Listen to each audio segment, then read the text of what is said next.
Musique, Frédéric Huttman.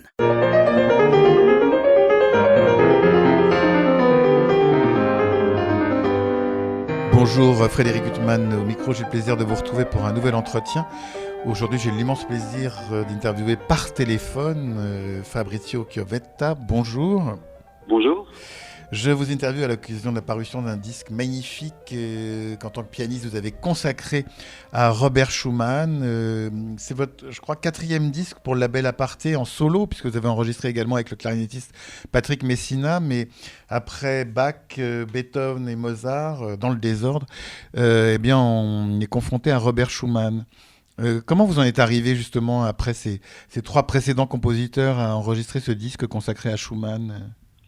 Mais en fait, mon tout premier disque solo que j'ai enregistré en 2006 pour un label canadien qui s'appelle Palexa, était déjà consacré à Schumann. En fait, là, j'ai enregistré les Kreisleriana, les Sender Forêt et des variations fantômes.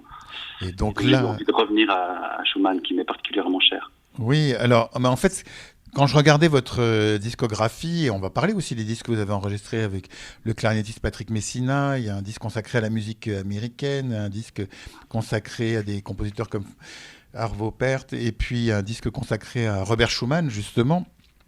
Mais c'est quand même une discographie très éclectique, Fabrizio Chiovetta, que votre discographie. Oui, c'est très éclectique, et en même temps, si on regarde ma production solo, c'est quand même très germanique. Oui, c'est vrai. Ils sont quand même relativement proches de...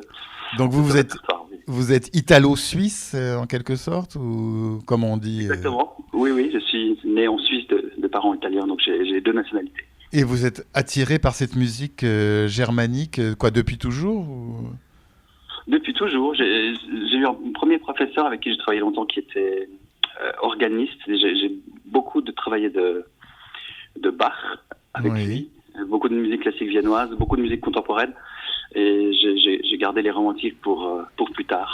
Et alors justement, quand on regarde votre itinéraire, je vois que vous avez également travaillé avec Paul Böder-Skoda, qui est une grande figure de la musique. C'était dans quelles circonstances ? En fait, je me suis inscrit à une de ces masterclass, j'avais 21 ans je crois. J'avoue que je me suis inscrit parce que j'étais un petit peu amoureux d'une fille qui s'inscrivait. C'est une belle raison. Voilà. Finalement, j'ai eu beaucoup plus de succès avec Paul Böder-Skoda qu'avec cette jeune fille. Voilà. Et c'est vrai que... Enfin, elle avait bon goût, elle, en tout cas, en ce qui concernait le professeur, à défaut de l'élève. Absolument. Et je me rappelle d'un cours que j'ai eu avec Böder-Skoda où j'étais censé jouer les Kreisleriana, justement. Oui. L'étudiante qui passait avant moi jouait l'opus 110 et la durée du cours étant ce qu'elle est, elle a dû s'arrêter avant les fugues. Et alors, pour faire une boutade, il a dit « Bon, Fabrizio, enchanté, on va commencer l'opus 110 depuis les fugues. » Et en fait, je l'ai pris au mot. Oui. Il se trouve que j'avais l'opus 110 dans la tête et dans les doigts. Donc, ça l'a impressionné. Et depuis, on est resté très, très proches. Après, il m'a invité pour des masterclass et on est resté proches jusqu'à ce qu'il nous quitte il y a quelques années. Alors, pour les auditeurs qui ne connaissent pas forcément toute la littérature des sonates de Beethoven, je précise qu'il s'agit de l'avant-dernière sonate de Beethoven, puisque j'imagine que c'est de celle-là dont vous parlez, Fabrizio Chiovetta, que vous avez d'ailleurs enregistré, c'était votre avant-dernier enregistrement, en solo, aux côtés des 2 autres sonates qui font partie du dernier cycle de Beethoven. C'était un disque magnifique qui était sorti justement à l'occasion de cette année Beethoven qui a été un peu marquée par le Covid. Ce sont des œuvres, elles aussi, avant de revenir à Schumann, qui vous suivent depuis toujours, ces sonates de Beethoven? Oui, c'est des œuvres qui sont en tout cas sur mon piano depuis toujours, que j'ai joué en concert, que j'ai enseigné aussi, et voilà, qui ont mûri jusqu'à ce que j'ose les lâcher dans la nature en 2020. Et justement, puisque quand on regarde votre discographie, il y a eu un disque consacré à des sonates de Mozart, il y a eu des œuvres pour clavier de Bach, il y a eu ces 3 dernières sonates de Beethoven et aujourd'hui Schumann. À quel moment vous vous dites « je peux enregistrer une œuvre, je suis mûr pour le faire » Ça dépend un peu des disques. Souvent, j'enregistre un disque autour d'une œuvre que j'ai beaucoup joué en concert et je construis le programme là autour. Et souvent, j'aime la fraîcheur des œuvres que j'ai pas jouées en concert. Oui.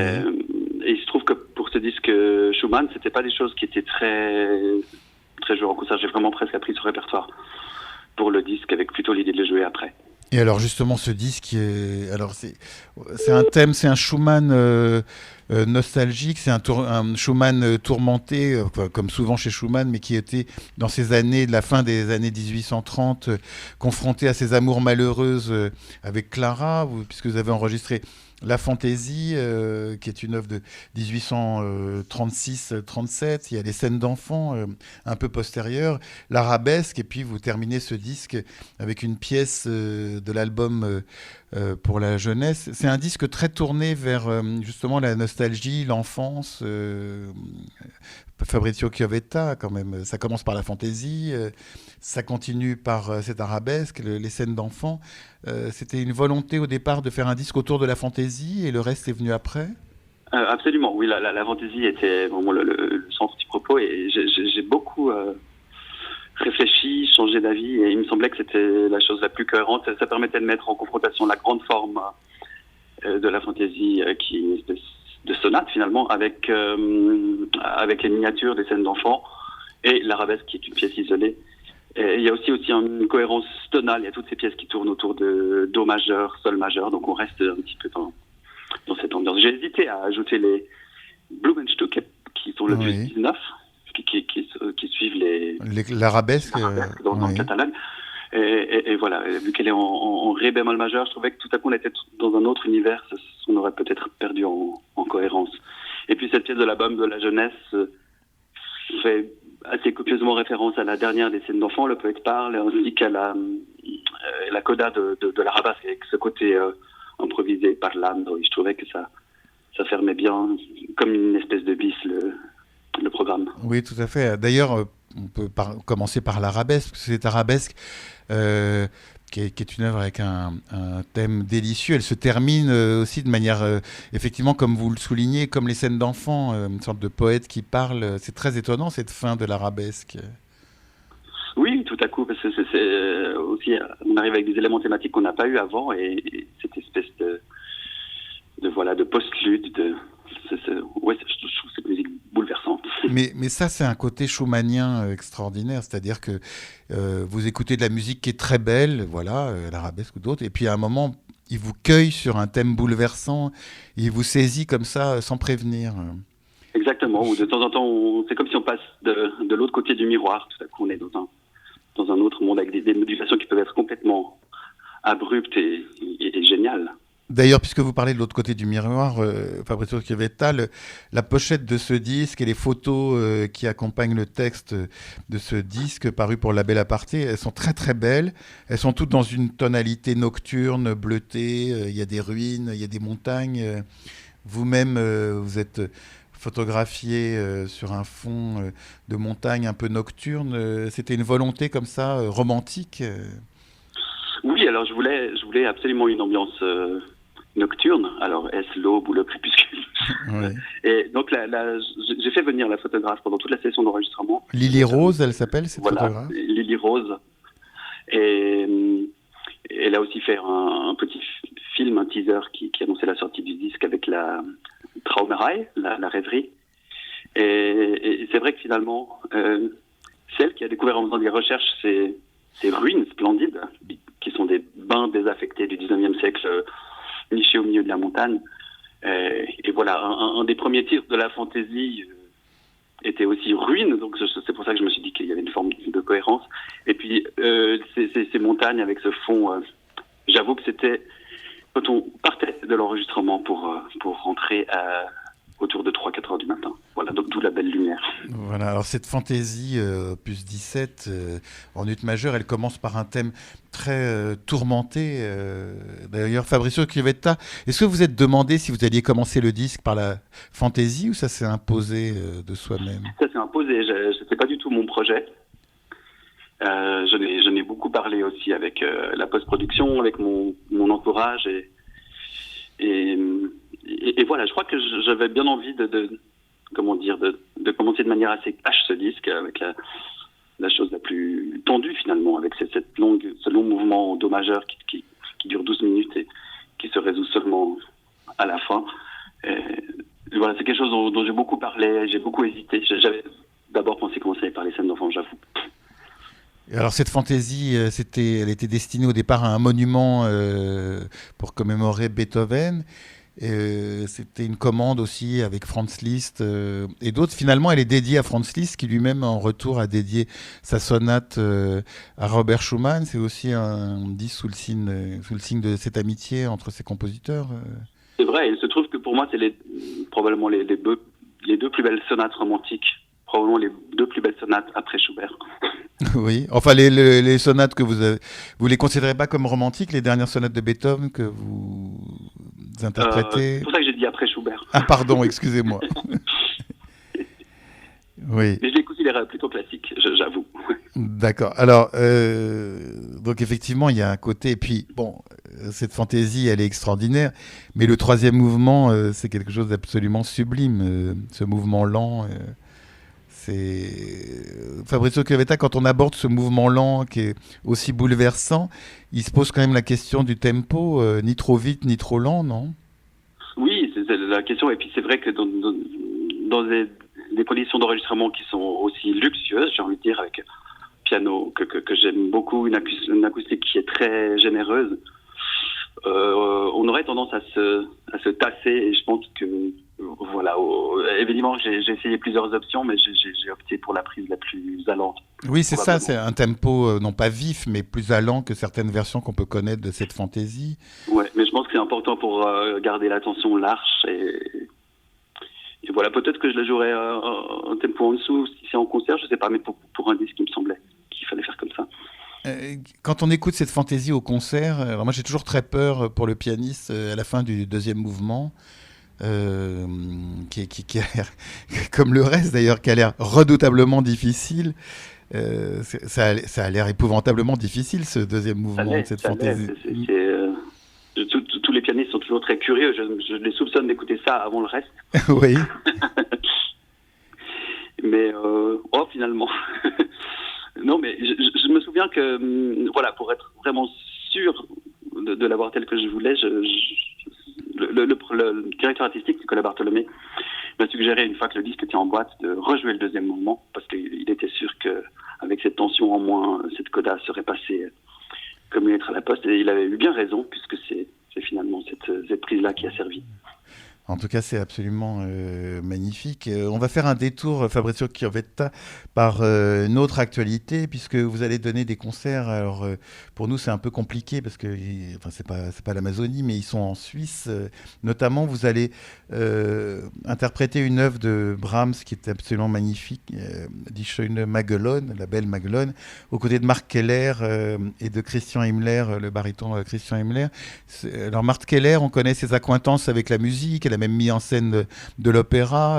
Vous avez beaucoup travaillé avec elle déjà? Alors, on a fait 2 fois la Belle Magellan déjà. Ce sera notre troisième. Donc, une fois avec le baryton Roman Treckel, qui est à l'Opéra de Berlin, et une fois avec Christian Himmler, avec qui on va se redonner ce programme en février. Mais Marthe Keller, elle est très musicienne. On a l'impression qu'elle a une véritable passion pour la musique et une grande culture musicale.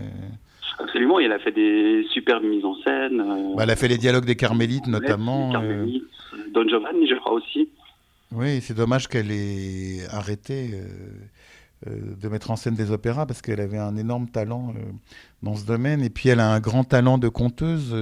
Vous êtes habitué à travailler avec des comédiens, comme ça, sur certains textes Alors, pas plus que ça, mais avec elle, c'est vrai quand je l'ai rencontrée la première fois qu'on a fait ce projet, ça a tout de suite pris. On a l'impression de se connaître depuis toujours, et on se comprend. Et je trouve bouleversant d'être sur scène avec elle, même quand elle ne parle pas. Oui, elle a une présence. La Belle Magellan, ça alterne donc les leaders avec chant et piano, et puis les parties récitées.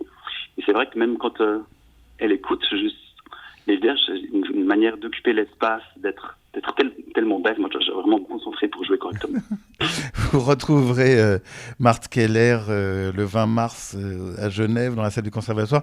Vous serez aux côtés de 2 autres merveilleux musiciens, l'altiste Lise Berthaud et votre grand complice Patrick Messina, clarinettiste. Elle date de quand, votre amitié musicale avec Patrick Messina Alors, on a eu un coup de foudre, je me rappelle très bien la date, c'était le 31 décembre 2013. Oui.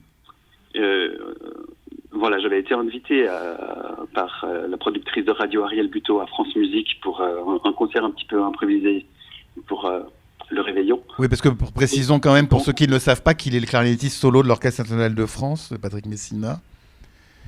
Et donc vous vous retrouvez dans ces circonstances-là à le rencontrer. Exactement. Et ce qui est drôle, c'est que c'est pour donner ce concert. Enfin, j'avais un autre engagement à Dakar, et pour un tas de raisons, je voulais pas donner ce concert. Donc j'ai prétexté cette invitation à France Musique pour me faire remplacer oui. à Dakar. Et je pense que j'ai bien fait, puisque voilà, on a dû jouer un peu un mouvement de sonate de Brahms au débeauté, et j'ai l'impression qu'on s'est tout de suite compris. Et à partir de là, voilà, on est devenus très amis. Proches musicalement et amicalement.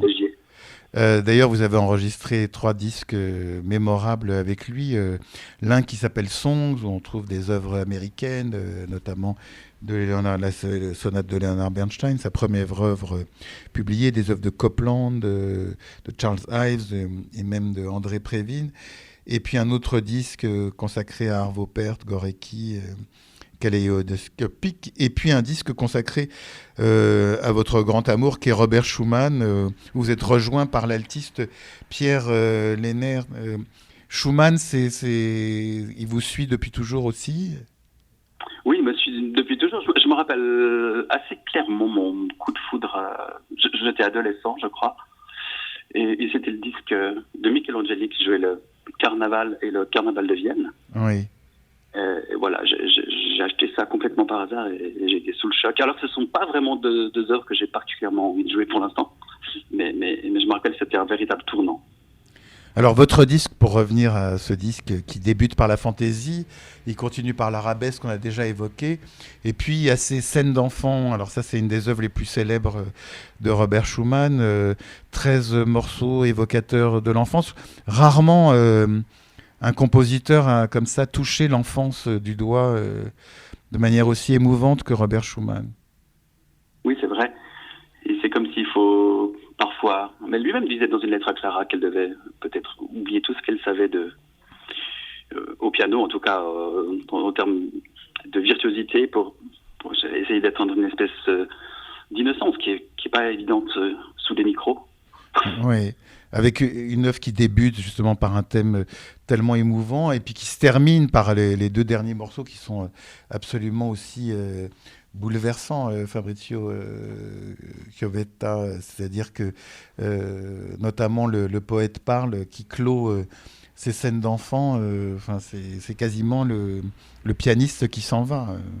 Exactement, ou je ne sais pas si à ce moment-là c'est plutôt oui. L'adulte qui prend de la parole, mais j'ai toujours en tête cette vidéo qu'on trouve sur Internet d'Alfred Cortot qui est vraiment à la fin de sa vie et qui, lors d'une masterclass, se met au piano et joue ce dernier mouvement en le commentant et avec des gros plans sur ses yeux qui sont de l'émotion, et c'est absolument bouleversant. J'oblige tous mes élèves à regarder ça. Alors, ces scènes d'enfants, je le disais, c'est une des œuvres les plus célèbres de Schumann, avec ce tube notamment qui est la rêverie. À chaque fois que j'écoute cette rêverie qui est magnifique, je me dis, mais pourquoi une œuvre devient un tube comme ça? Parce que quand même, ces scènes d'enfants, elles sont toutes très belles. Et pourquoi soudain, il y a un morceau qui devient un tube encore plus que les autres? Mais c'est mystérieux, parce que je ne sais pas si je devais retenir 2 ou 3. Oui. Sur lequel je ne suis pas sûr qu'elle serait dedans. Ben oui, c'est ça. Voilà, quelque chose fait qu'elle est devenue populaire. Aussi, elle a été beaucoup arrangée, j'imagine, pour d'autres instruments. Donc elle a été aussi interprétée par des violoncellistes, des violonistes, et peut-être ça a fait pour sa notoriété. C'est vrai, mais à un moment, on ne comprend pas pourquoi une œuvre en particulier devient plus connue que d'autres, devient iconique. Alors que tout est bouleversant dans ces scènes d'enfants. Quand vous avez choisi d'enregistrer la fantaisie en do majeur opus 17 de Schumann, vous avez tout de suite pensé aux scènes d'enfants, ou vous parlez tout à l'heure du Blumenstück, mais vous avez pensé à d'autres œuvres de Schumann J'ai pensé à d'autres œuvres, notamment au David Spindler, opus 6. Oui. J'aimerais bien enregistrer un jour, mais j'avais peur que ces 2 monstres ne s'annulent. Oui. C'est quand même 2 chefs-d'œuvre écrasants. Ouais, c'est ça. Non pas que les scènes d'enfants ne soient pas un chef-d'œuvre, mais je sais pas si tu Non, mais les scènes d'enfants, il y a quelque chose de touchant immédiatement. Il n'y a pas peut-être ce caractère, d'immenses chefs-d'œuvre que sont les David Budler-Townsend. C'est un chef-d'œuvre, mais un chef-d'œuvre qui reste ancré quand même dans une plus grande intimité. Enfin, je ne sais pas comment m'exprimer, mais c'est vrai. Ça peut pousser plus facilement à l'ombre de la fantaisie, peut-être. Et l'arabesque, c'était quoi pour faire un intermède, justement, doux amer, entre ces deux immenses pièces que sont la fantaisie et les scènes d'enfants? On avait un grand triptyque avec la fantaisie entre mouvements, un cycle de 13 pièces avec les scènes d'enfants. Et finalement, ce qui nous manquait encore, c'était les pièces isolées. Il n'y en a pas tant que ça chez Schumann, mais il y en a quand même, et c'était bien de la mettre. Les numéros d'opus se suivent, et c'est la même tonalité aussi que la fantaisie, donc elle peut lui succéder, la précéder. En fait, on aurait pu faire ce disque dans l'ordre, tout fonctionne. Mais Fabrizio Chiovetta, je disais, vous avez enregistré un disque consacré à Mozart, un disque consacré à Bach, un disque consacré à Beethoven, aujourd'hui Schumann, et donc vous parliez de ce panorama germanique. Et la musique française, vous y pensez ou vous la réservez plus au concert ou à votre intimité? Je la réserve au concert. C'est pas ce que je fais le plus. Peut-être un jour avec Patrick Messina aussi, il y a des belles choses pour clarinette et piano. Bah oui, il y a de quoi faire entre Debussy, Poulenc. Il y a un répertoire français énorme pour la il y a le grand musicologue spécialiste de Fauré, Jean-Michel Nectou, qui m'a dit souvent que je devais, selon lui, enregistrer du Fauré. C'est vrai que c'est de la musique qui me plaît énormément, donc j'y viendrai. Mais Fauré au piano seul ou en musique de seul. chambre? Bah oui, et ça aussi, il y a de quoi faire. Mais quand vous avez étudié avec Paul Bonior-Ascoda, pour revenir à ce grand musicien, c'était quoi, un répertoire purement germanique, lui, Schubert, Beethoven Oui, je pense que j'ai probablement travaillé la sonate de Liszt aussi avec lui. Et je me rappelle que la leçon qui m'a le plus marqué, c'était... je lui ai apporté des pièces de Janacek. Oui. Dans les brumes, qu'il ne connaissait pas. Et c'était un cours absolument magistral, parce que tout à coup, on n'avait plus la tradition, l'expérience, mais l'intuition pure. Et là, on voyait vraiment que c'est un artiste hors norme. C'est le cours dont je garde le meilleur souvenir, je crois. Cela étant, Paul Bonior-Ascoda, puis après on va en terminer, avec cet immense artiste, il était lié à Beethoven, Mozart, Schubert, Haydn, mais quand on voit sa discographie dans ses années de jeunesse, il enregistrait tout, c'est incroyable, il y avait un répertoire gigantesque. Les concertos de Tchaïkovski, une très belle sonate de Berg, oui, il a un répertoire immense. J'ai un livre à la maison où il y a sa discographie à la fin, je crois que c'est pas loin de 30 pages. Il a tout joué. Et vous-même, pour en revenir à l'enseignement, vous enseignez Fabrizio Chiovetta? J'enseigne à la haute de Genève. Et alors, c'était une nécessité pour vous de transmettre ce que vous avez reçu? C'était une activité qui est vraiment capitale pour moi, et chaque activité, enfin celle de concertiste et celle d'enseignant nourrit l'autre. Et voilà, je vois plus ma vie sans l'un ou sans l'autre. Autant je pourrais pas enseigner quelque chose que je ne pratique pas, mais j'ai besoin de transmettre des expériences que je fais sur scène. Mais et par exemple, parce que j'ai souvent voulu aborder la fantaisie, et c'est probablement en l'enseignant que, voilà, des fois on doit réfléchir pour deux et trouver des solutions, et ça accélère le processus. Et je pense que, voilà, le fait d'avoir passé du temps avec l'un ou l'autre étudiant sur une œuvre fait que j'ai l'impression qu'elle se monte plus vite, en tout cas dans notre esprit. Vous parliez d'Arturo Benedetti Michelangeli tout à l'heure et de son enregistrement du Carnaval et du Carnaval de Vienne de Schumann. Il y a eu comme ça des grands pianistes du passé qui ont fait que vous êtes venu au piano, ou c'est des circonstances qui n'ont rien à voir en fait, le fait que vous soyez devenu musicien? Non, je crois que j'ai toujours eu la nécessité intime de le faire, et puis j'ai pas du tout grandi dans un milieu où on m'a emmené en concert, où on m'a fait découvrir des disques, donc voilà, je me suis un petit peu construit tout seul, et après, quand j'avais l'âge d'acheter des partitions et des disques, je me suis fait ma culture comme ça. Bah, en tout cas, cette culture, on est heureux que vous y ayez accédé, Fabrizio Chiovetta. Je rappelle la parution de ce disque consacré à Robert Schumann avec la fantaisie, l'arabesque, les scènes d'enfants. Et puis vous terminez voilà, avec cet extrait de l'album pour la jeunesse. C'est un album qui comporte, je crois, plus de 40 numéros.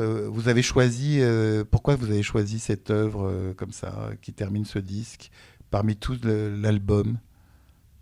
C'est une pièce qui me bouleverse, je la trouve d'une beauté indicible et comme je l'ai dit avant, il y a vraiment des vrais rappels thématiques avec la fin du poète parle et avec la fin de l'arabesque.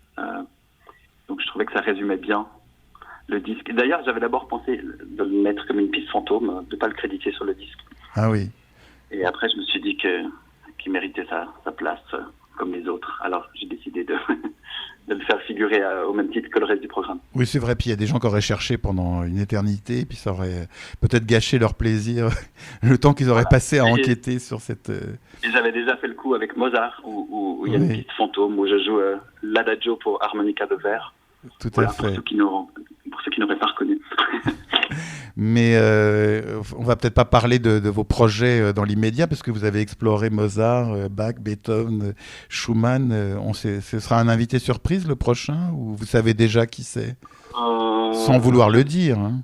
Non, mais je pense évidemment à Brahms, qui est encore un germanique qui manque à mon tableau de chasse, et que j'aime de tout mon cœur. Donc peut-être Brahms, j'aimerais bien revenir à Schubert aussi. Bah, en attendant ces projets, on écoutera avec un grand bonheur tous vos précédents disques et le dernier qui vient de paraître consacré à Robert Schumann, fantaisie, arabesque, scène d'enfant et une pièce extraite de l'album pour la jeunesse paru pour le label Aparté. Fabrizio Chiovetta, il me reste à vous remercier infiniment d'avoir été mon invité. Merci beaucoup. Pour illustrer cet entretien avec le pianiste Fabrizio Chiovetta, je vous propose de l'écouter interpréter les scènes d'enfants de Robert Schumann, suivi d'un extrait de l'album pour la jeunesse du même Robert Schumann. Je vous souhaite une très belle écoute de ses œuvres et une bonne fin de soirée sur RCJ.